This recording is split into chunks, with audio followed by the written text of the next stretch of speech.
I mean, there's been rumors to suggest that there's going to be Halo 4, which is bringing the story back in with Master Chief. Then Halo 5 is a very much darker Halo, and then Halo 6 is obviously going to be the round or offer, which is going to be great and everything. But I part of me is saying it's Halo 5 because of this whole darker Halo rumor thing, which this appears to be. Yeah. But then there's also there's the possibility. I think it might be Halo 5 because obviously they've only just revealed the trailer, and if you think about it, you've got Halo usually has, well, Halo in the past has had 2 years, two E3s, should we say, before release. So like with Halo 4, we had the E3 2011 trailer with the whole thing on the Forward Unto Dawn. Then we had the following year with all the gameplay, and obviously November it came out. And that's what the developer hinted at, that there's always been two E3s before a Halo. So chances are this one's in development. Yeah. And obviously we've had E3 number 1. So E3 number 2 comes next year. So you've got a bit of leeway. You're probably looking at a holiday 2014, or sort of early to mid 2015, which sounds like a good release date window for me.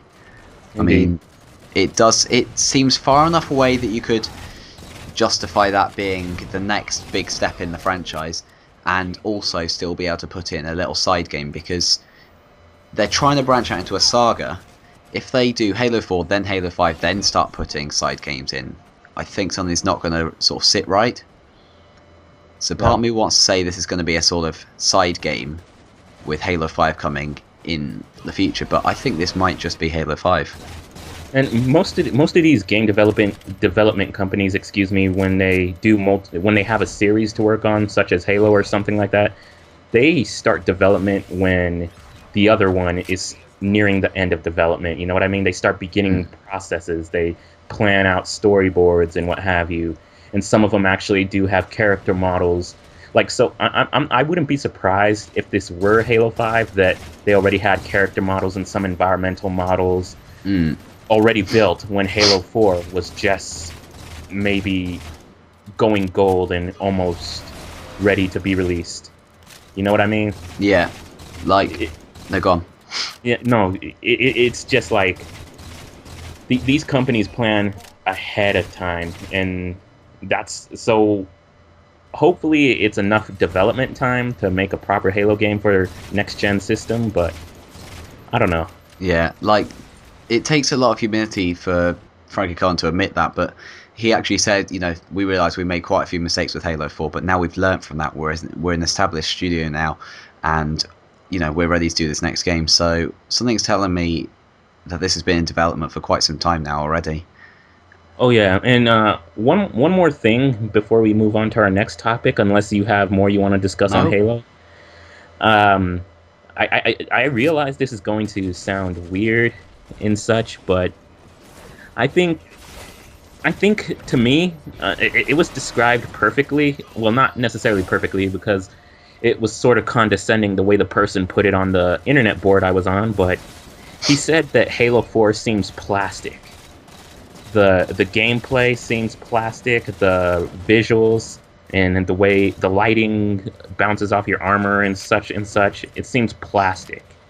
And what I'm trying to say is that maybe those words to me aren't necessarily how I would describe it. I haven't really thought of the words that I would describe it with, but I can see what he's saying. You know what I'm trying to say? Yeah, it's almost as if the previous Halos, as I once said, I found that the previous Halos had a special sense of polish to them. That this one, although did feel nice and free flowing and everything like a Halo game should be, it didn't have that final sense of polish on it. No, and I don't remember how many weeks or months it was, or maybe like 2 months prior to launch of Halo 4, but it was a short amount of time until release, and Frank O'Connor was still saying we have the rest of the campaign.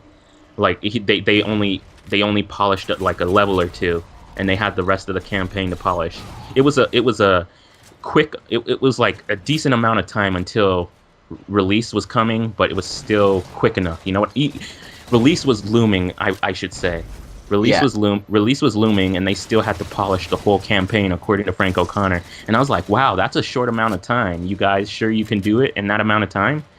And they did it, but the visuals to me, the way the environment, everything, it just doesn't look as grounded and as realistic. Well, obviously there's more yeah, polys and everything, so everything looks clearer and crisp. But still, to me, it just doesn't look as realistic as prior Halos. yeah. Maybe Halo 3, since that was on 360 as well. Yeah, I get that. I mean, that's how it sort of played out with me as well. I was thinking it was a bit short time, but I think that kind of impact on the multiplayer. To me, the campaign seems near on flawless. It's the multiplayer to me that seems to be that. I wouldn't use those exact words, but that sort of plastic sense that I can see in it. Yeah. I think the campaign was polished off well. Oh yeah. All right. So Right. next video topic, or maybe I don't know if this is going to be one. Yeah, we'll see. All right. What is it, man? Right, well, basically, since we last spoke, there's been quite a big rumbling in the video game industry, namely a console, or a pair of consoles actually, which have been very controversial at the forefront of all gaming discussion since back in February, I think it was, possibly. February was the PS4 reveal. Yeah. Yeah, and it's become it's gone from what was a very two-sided argument to one that's now, in my opinion, and I've actually recorded a video today on it, a very almost irrelevant conflict now, because it started out as PS4 saying, okay, I'm awesome, I'm a gaming machine, I don't have all that nasty stuff that Xbox has with this DRM and online checks and everything, and Microsoft are lying to you and they're not telling you the full truth, and Kinect's going to spy on you. And then there's all the Microsoft people saying, oh, but we've got features and we've got this, and I support the DRM and everything like this. And it seems to have gone from that to months and months down the line. Slowly it's emerged certain things that Sony sort of implied are not so rock solid as they said. And I'll go into that in a bit. And eventually it's just seemed to almost level out in terms of the hardware differences. Like, originally it was, okay, we're Xbox, we're going to tell you outright now that we use 3 gigabytes of RAM for our operating system. And then Sony were like, okay, we're Sony, we're not going to tell you yet how much RAM our operating system uses, but we're just going to let you think that we're better than Microsoft by not using as much of it, and then therefore letting you have more gaming. Months down the line, Sony go, oh, by the way, we're using 3.5, and everyone's in uproar again. I don't know if Sony necessarily confirmed that it was 3.5, but yeah, that's definitely the rumors amongst most reputable gaming news outlets. Oh, right, I thought I'd read that. Oh, my bad. Well, I don't know. Maybe you read that Sony confirmed it. I haven't yet, but a lot of reputable gaming outlets have said that it is 3.5. So 3.5 out of 8, I can definitely see where Sony fans are really, I don't want to say distraught, but sort of feel that they were duped because... but to be honest, come on, do you really think you're going to get that full 8 gigs for your video games and not have any to run the operating system or what have you? Exactly. I mean, quite frankly, I find they're both... Any tiny hardware advantages that either one has on the other is counteracted by another tiny advantage the other has, and eventually it just becomes nil. For sure. It's essentially what the companies are doing with their consoles now, because the issue is as well, it's the way they've handled it, because this whole RAM news comes after another slightly, as I see it personally, quite a snide move by Sony. I don't know if you recall seeing a video in response to Microsoft's game sharing policy, where they were like, this is how you share a game, and they pass it over to the other one. Yeah, and then just in the small fine print at the bottom, while their fans were laughing at the fact that their system is made out to look better than Microsoft's, when incidentally I thought it was probably not as good, but I can get into that shortly as well. In the small fine print at the bottom, while their fans were laughing, it said, oh, by the way, you've got to pay for multiplayer now, and we're not going to outright tell you, we're just going to say that quietly and hope you don't notice. And after that video was released, nobody noticed that for a little while until it was brought up, I don't know where, but then people found out, oh, now we're going to have to pay to play multiplayer on PS? Oh, man. Yeah, I didn't see that literally for a month afterwards until it was pointed out to me. And it was another thing that it seemed almost Sony had said, okay, just while we're winning this whole PR battle, we're just not going to say anything. We're just going to let them sort of assume that they're still getting free multiplayer. Hmm. That could just be my biased opinion. I hope it isn't, but that's what it seemed to me. It was very, very shadowy to me. I don't know. I don't know. It I could see what you're saying, but then again, I don't. Well, go ahead. Maybe I can relate my a point if Yeah. you clarify.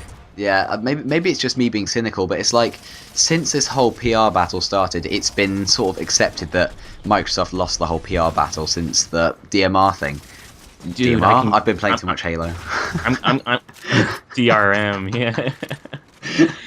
It's easily confused, man. I know what you mean. I know what you mean. I had discussions with my friends about it, and yeah. Yeah, I mean, it's like since they started this whole PR battle thing, it seems to me Microsoft were trying to be as open as possible about it, and they were saying, right, we're going to put this out in front of you, we're going to say, right, we have these plans for the future of gaming. They involve, you know, digital games constantly. You can have all your games wherever you want, whenever you want.